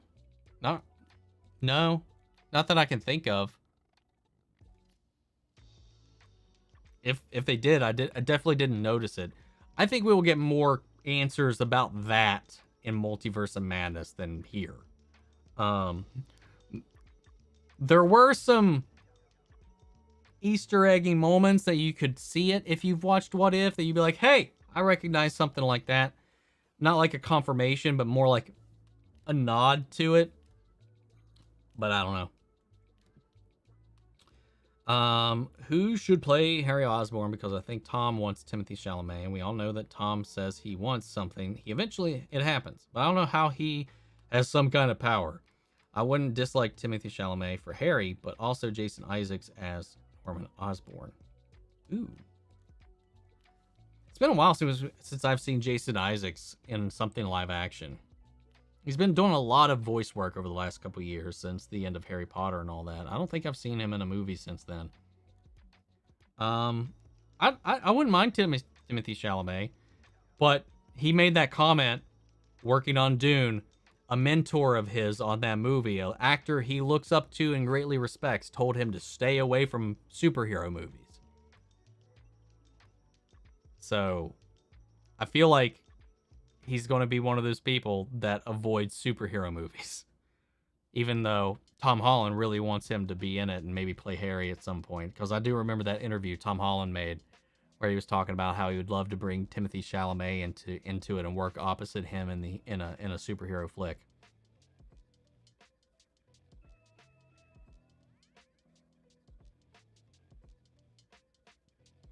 No, make a good argument for Jason Isaacs, man. Jason Isaacs is just a really good actor, man. He's just really good blurring those lines. Going to see No Way Home tonight. Let me know what you think, Drew. I really want to know.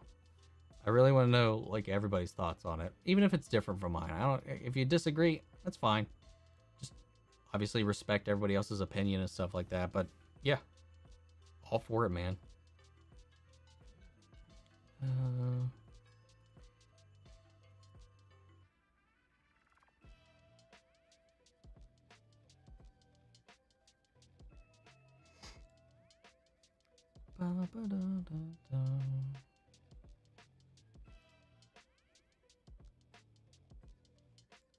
Oops, accidentally shrunk the window.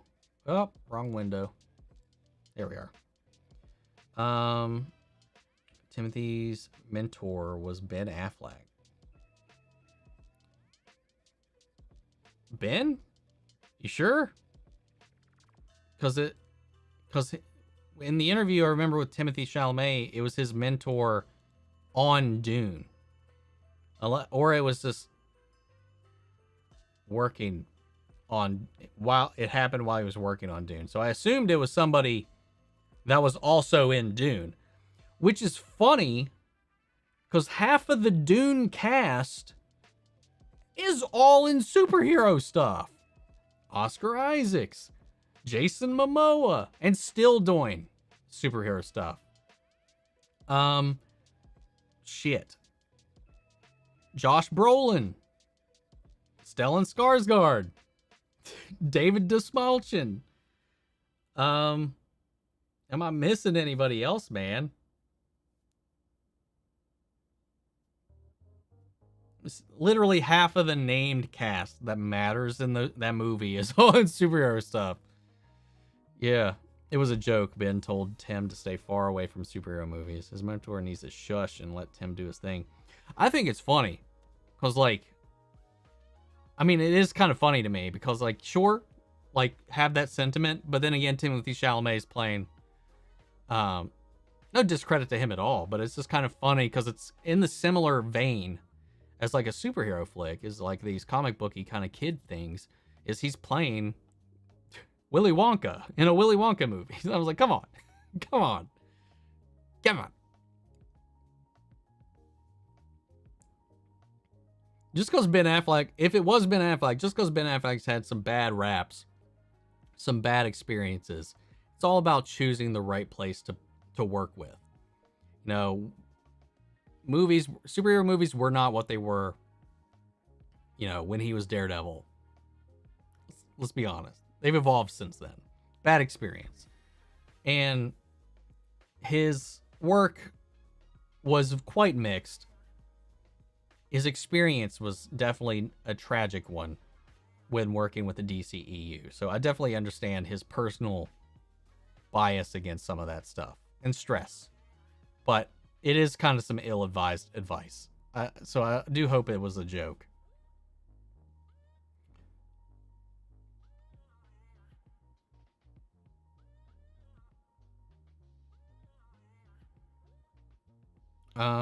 Yeah.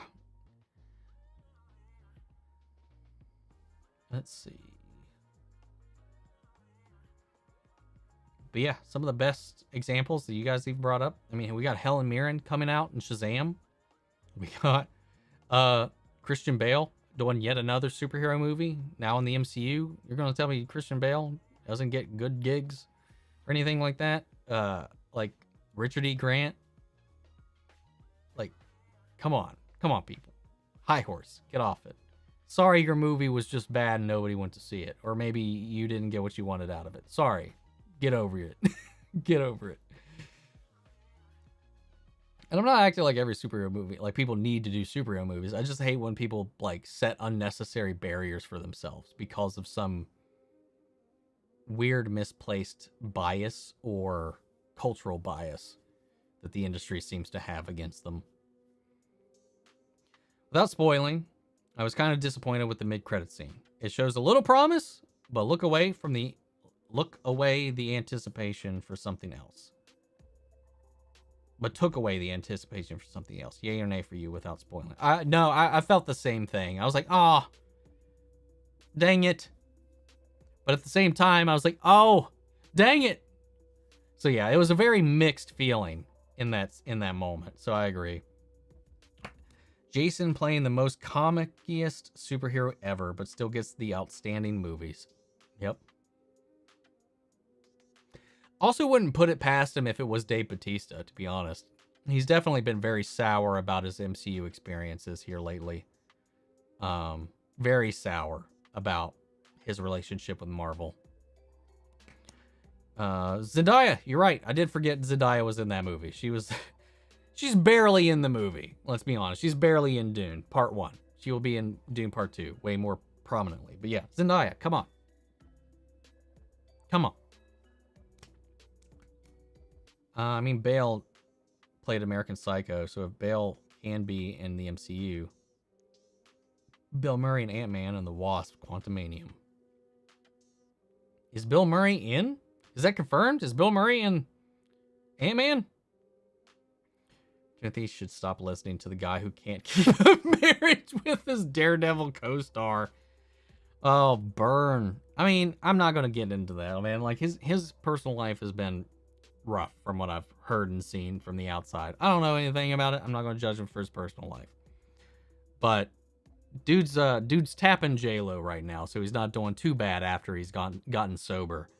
Like I don't know what's going on in his normal life back during those days, but between his alcoholism, his addictions, his depression, and his marriage, things were not great. So he's probably got a lot of sour memories about those times.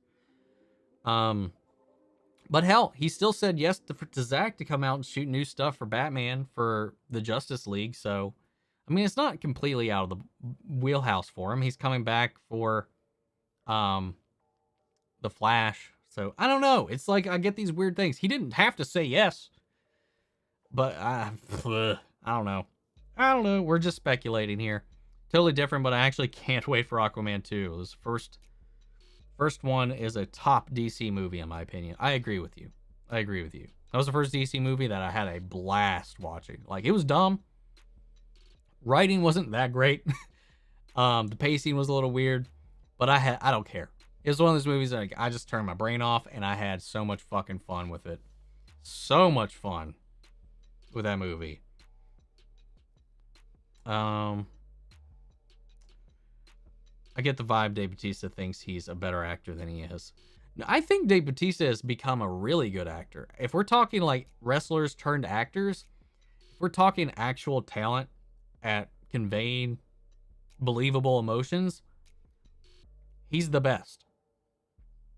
He didn't have a great start, but he's taken it seriously. He's given way better performances than anybody else that's come from his start. Better than The Rock, better than John Cena. Those are the two that I can name right now. But he never had that confidence and that charisma, and he got kind of typecast for a little while. But he gives really good performances. And I think John Cena is finally starting to get comfortable in it as well, and branching out into showing some emotions. But The Rock has just been The Rock. Let's not kid ourselves. I love The Rock. I love his movies, but he's like the same character in every movie. Like The Rock doesn't have a lot of range. Dave Bautista has at least showed me that he has range, so I think he is a great and good actor. But yeah, he has gotten a little bit of a high horse on himself. But I get that he wants to branch out, he wants to learn, he wants to evolve, because he started to take acting very seriously. I've watched like a podcast with him on there and talking about stuff, so like I really get that vibe. But he just feels disrespected by Marvel on a couple of different levels, and he doesn't like how they've treated Drax ever since Guardians 1. So I don't know, it is what it is. I think Ben needs to have one last good movie, then move to Hawaii and stay out of the public, or just a move to Wisconsin, because nobody really goes there, no offense. So Eric Foreman, we'll be going back to Wisconsin when the That 70s Show spinoff comes out, that 90s show. I'm looking forward to that. I'm really looking forward to checking that out. Sounds like an interesting little premise. But yeah, no, I know what you mean. I know what you mean. I feel like besides Marvel, it was the first true superhero movie we got in a while.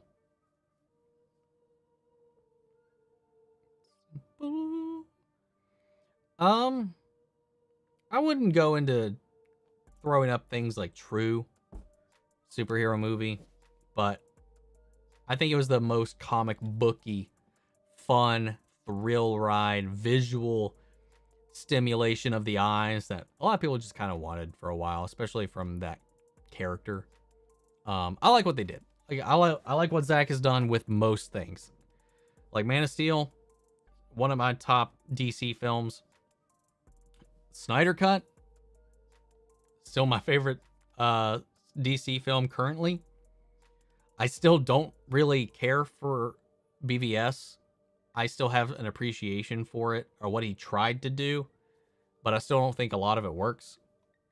It's still the weakest of his superhero outings in my book.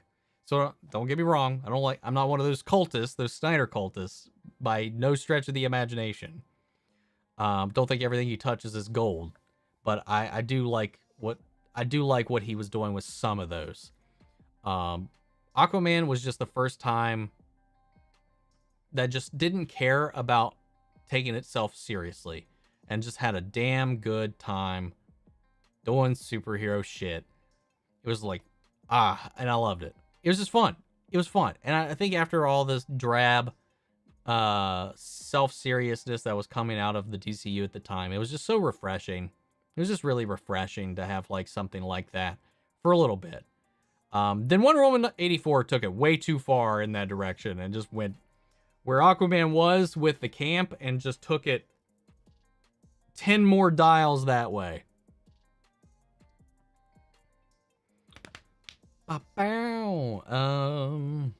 be honest, Drax was probably my least favorite character from Guardians of the Galaxy.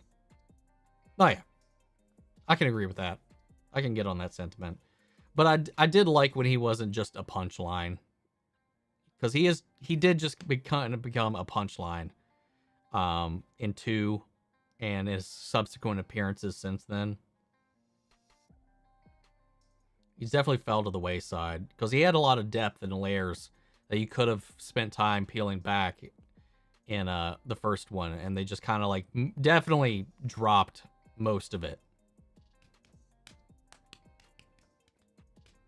Also, Ray Liotta, please be Hammerhead. Not a bad choice. I can't imagine Dave Bautista mentoring Timothée Chalamet though. Yeah, I don't either. I don't. Don't get me wrong. I think he's a good actor, but I also don't think. I was just trying to think of who on that set would be bitter about superhero stuff. Maybe Stellan Skarsgård? Because look what's happened with his character in the Thor movies over the years. But I don't know. Just trying to figure out. I was just spitballing. Not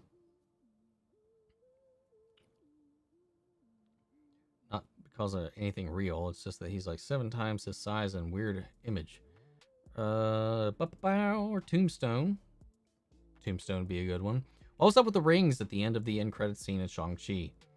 I don't know. I thought maybe after the Eternals, maybe it's some leftover Eternal tech or something like that, but I honestly have no fucking clue. They're sending out a signal to something. To what? No idea. I have no idea what that's alluding to. Completely different. What is your favorite movie theater experience? Mine is Django. Opening day on Christmas. Theater was full of nothing but old black and white folk, and they were eating it up. That's funny. Man, I love that movie too, though. I love Django Unchained. I don't know. Honestly, it comes down to either Endgame or Revenge of the Sith. Because that was nuts. Like, Revenge of the Sith was the last time I saw people dressing up. Like, people wore, like, stuff, wore shirts and stuff, whatever, to Endgame. People went in there with merch, but it was before theaters got extra scary because of, like, extra restrictive and whatever. So people were bringing in lightsabers. There were lightsaber fights in the as we were waiting for the movie to come up. People were in full cosplay. They were lightsaber fighting in the aisles. We had one guy in the middle of the entire theater, literally dead center of the theater, just like praising Star Trek at everybody for some reason, just being that guy. It was just funny. It was a really interesting experience. It was the last one of the few midnight screenings that I had seen before they stopped doing them. But nothing was more involved. The audience was never more involved in the movie itself than Endgame for me. Like, it was, our theater was roaring, hollering, laughing, crying, and just like you've seen, like, the clips floating around in my rural ass theater, we were packed to the brim, and everybody even here was doing the same thing, man. It was just hype. It was just, it'll be hard to rival that theatrical experience. Not gonna lie. To get to that point again, personally. Do you think the next Thanos level villain is going to be Galactus or Arishem? I don't foresee us fighting Arishem. He's the judge. I don't think we're going to see him fight. I think this will be a battle of like wills and testimony. But I do think the next biggie baddie, if it's not Kang, will be something or someone like Galactus, if not Galactus himself. That's where I would put my money, but I'm also not willing to put my money on anything because the MCU just always feels like it's contradicting most of our speculation half the time. So I don't know. That's what I think anyway. Me and Dad ended up bootlegging Revenge of the Sith because every theater we could call what is hours waiting, everything was sold out. Oh yeah, that was the last time every theater I had been to was sold out. Like even at Endgame, like I still remember being able to buy a ticket that day. But with Revenge of the Sith, I bought my ticket, I think 2 or 3 months in advance. And it was rough, man. Yeah, I definitely remember how hard it was to actually see that movie. And then we had a friend that came with us and just fell asleep in the theater. What the hell? It was a school night though. We all had school the next day, so it was whatever. Because Ned Leeds never was Hobgoblin. He was framed to be him.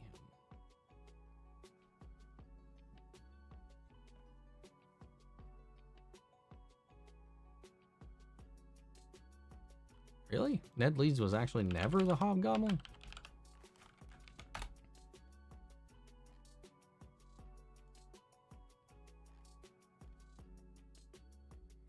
I mean, his profile says he's the Hobgoblin.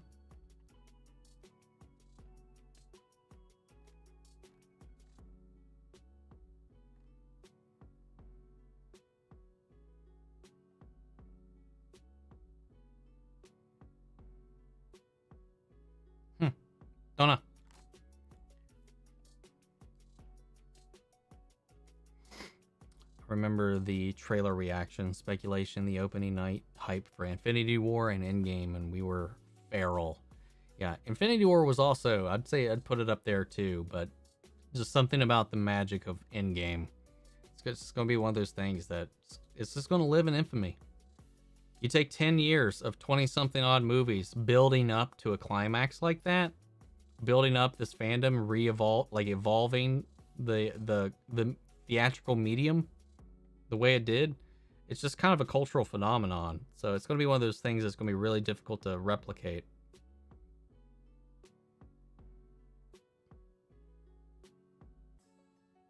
I think the time I remember the biggest crowd reaction for me was Homecoming when I was 12, and like when they did the twists. The one twist did get a reaction from my theater. the Vulture reveal when he went to what's her face's house and her dad ended up being Vulture. Yeah, my theater did react to that, so I feel that. Love my Avengers 1 experience, but Django was special because I had no idea what I was seeing. I didn't even know who Tarantino was at the time. It's the funniest, most violent time I ever had. Oh yeah, I had fun laughing at that movie, man. I was laughing out loud. The movie was so funny. But I can feel that, especially if you're not familiar with Tarantino. I was at the time. I've seen most of Tarantino's films by the time that came out, so I was like really looking forward to that movie to see Tarantino's spin on it. Also, Jamie Foxx and Christoph Waltz, a pair in there with Leonardo DiCaprio as well. It was like the cast itself was just like a draw for me. But yeah, I kind of knew what to expect with Tarantino when I went into it. So I get if you didn't have any clue at all, it'd be kind of a quite the experience. There's a holy shit, and then they showed Iron Spider. Oh yeah. Roger Kingsley, the original Hobgoblin, had set up and framed Ned Leeds to be Hobgoblin to take sights off him. That's what we mean when people say Ned isn't really Hobgoblin. I mean, like I said, on his 616 profile, it says he wielded the gauntlet and all that stuff and tried to kill Spider-Man. And so I don't know if that's a different run or anything. Maybe he's not the main Hobgoblin, but he at least was for a time.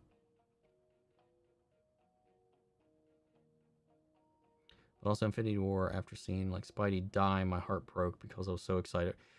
I will say the ending of Infinity War for like a movie like that, from like where everything was kind of going there in the movie, the theater was dead quiet at the end because people were just like sad, shocked as to what was happening. It was, you could hear a pin drop as people, as like you could hear people like sobbing and stuff like that. Like, yeah, it was quite the opposite reaction between Infinity War, which broke everybody's hearts, and then Endgame, which just gave everybody pure joy until they then broke your heart with Tony. It was crazy, man. I left Infinity War like a cloud was over my head. Like, I loved what I watched, but it was just like, it's one of those experiences, like, you know, it's a part one of a story. You know, it's like an Empire Strikes Back, but that cloud that looms over your head when some of your favorite heroes are at their worst it's hard to beat. Hard to beat.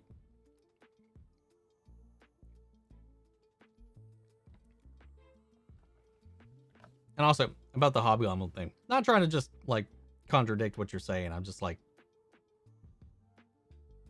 trying to see where I'm coming from on it. I expected Thanos to win in Infinity War, not just because he was the main character, but because to show how powerful and efficient he is as a villain. To see, I mean, yeah. For sure. For sure. And if anybody was familiar with the storyline of the comics, he does win, at least initially. So, like, it was expected, I think, because we knew that there was a part 2 as well. I mean, at least if you keep up with things, you knew a part 2 was coming. So I knew everybody's going to lose, but I didn't realize just how thoroughly they were going to lose, or let alone how emotional and impactful the direction of that defeat would be like. It's going to be it was just really well done. Any speech at the end of Endgame, always brings me to tears. Do you think with Ironheart coming out, Tony with being Tony uploaded as a consciousness somewhere as a hologram? I've thought about that, but I honestly, at this point, I don't think that. I really feel like there's some weird internal feud between Robert Downey and Marvel here lately that we don't really know the details about.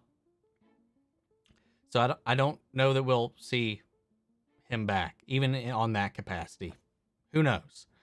I would like that to happen because that's kind of how it happens in the comics, but I feel like it's not going to happen. No offense to Ned's actor, but dear God, I hope he's not the Hobgoblin. About to spit out my dinner hearing you say that. I agree. I have to agree. Same. No disrespect to the guy that plays him, but I just don't see him actually being a villain in the future. Also remember when Tony died, it wasn't even crying. It was just blank staring and eating popcorn, and my mom was crying, and I was like, why are you crying? It ain't that serious. I was crying. I cried.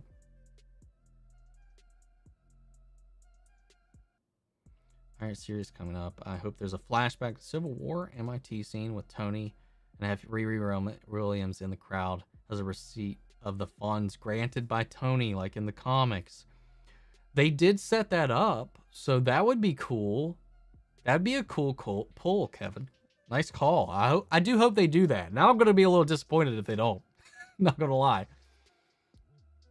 But guys, we're gonna wrap up here soon, so I can get some dinner. Get some food in me. So wrap up, bring in your final questions. We'll give it about 3-4 more minutes, and I'll be calling it a night.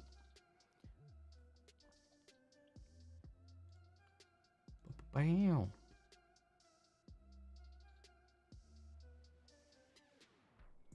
That might be I didn't grasp to Tony like I did to Spidey because I grew up with Spectacular Spider-Man and Adam West Batman. So Iron Man wasn't really my guy. I mean, like I said, I hated Iron Man before the MCU. He was one of my least favorite comic book characters, period. But it's just that the MCU just transformed him into so much more. It was also the sacrifice, the character growth that he had over all these movies. It was the perfect conclusion to his arc to have that happen. It was just really, really well done. And it hit. It was emotional for me, man. Whew. Definitely watch Die Hard for Christmas if you have time. Great action flick. I was thinking about maybe if I can swing it, don't hold me to it. Maybe doing like a movie reaction for Die Hard and dropping it on Christmas for everybody. I don't know. We'll see. We will see.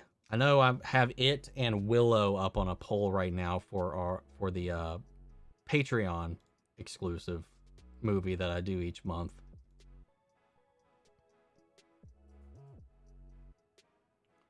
Also, I had Spider-Man 2 on DVD. Like, what would you expect?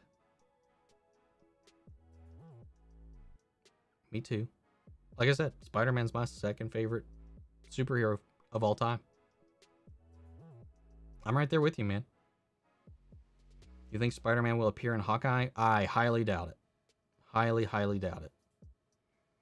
When do you think we'll get it live? When do we think we get a live action Miles Morales? I have no clue, man.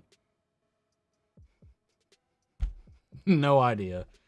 It probably won't be for another couple years. Goes to show how the MCU and Kevin Feige can take B and C list characters like the Guardians and Iron Man to A tier with how they wrote them in the movies. Agree. How old was I when I first watched Iron Man? Shit, when did Iron Man come out? 2008. I was 20. I was 20 when Iron Man 1 came out.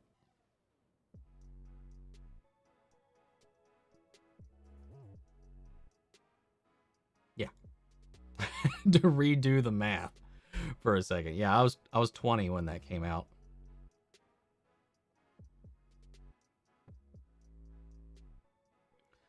You should watch the 60s Grinch. I've seen that movie 100 times, probably. You ever watch Lost in Space? It's so good. I got to it late in the binged it in a few days. Are you talking about the Netflix one? Because I've watched the live action movie with Matt LeBlanc, and I've watched the original show way back in the day. But I've never watched the new one. I've never watched the new one on Netflix.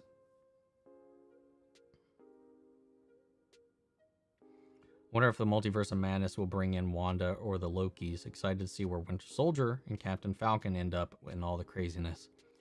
Yeah, it is so weird that we have like these two sides, three sides of Marvel going on right now. The cosmic side, the multiversal insanity, where it just kind of eclipses everything else to me. The stuff going on with the multiverse just feels like it's just so much grander than everything else happening. And then we have the ground level Earth stuff, which is like Falcon, Hawkeye, Echo, all that stuff. It's just like weird how there's like these really, really egregious gaps in the different stakes that we're dealing with between Marvel property and Marvel property. But that's kind of normal based on the characters and whatnot. But yeah.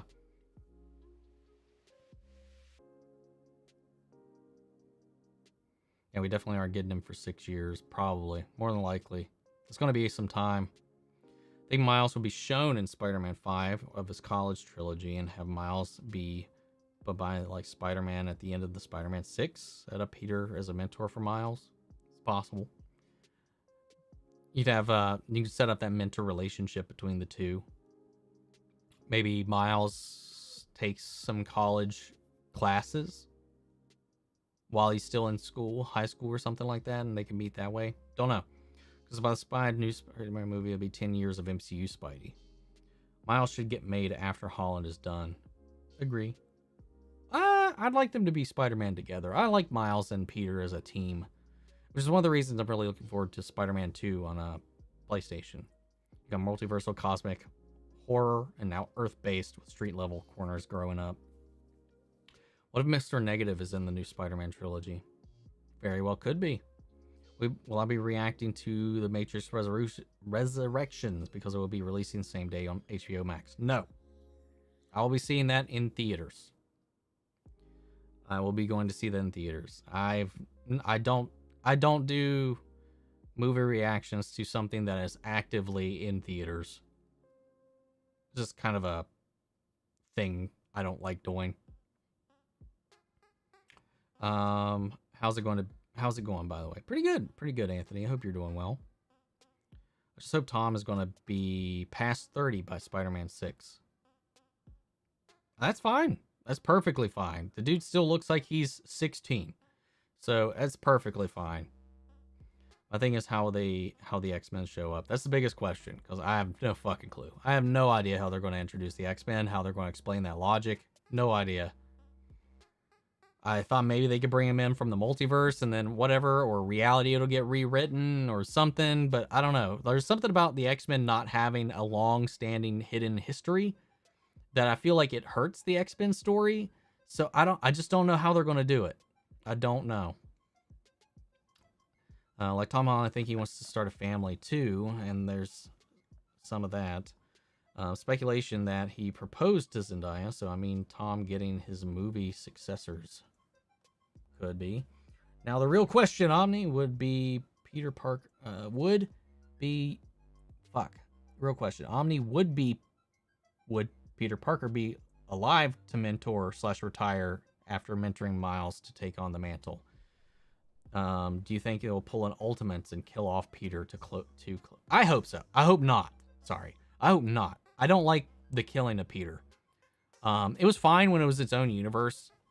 It was because it's whatever. It's not the main Peter Parker, but essentially this is the main Peter Parker. I don't like killing and passing off the mantle like that personally. I would prefer them to grow and thrive together. I don't want that end for a character I love is the thing.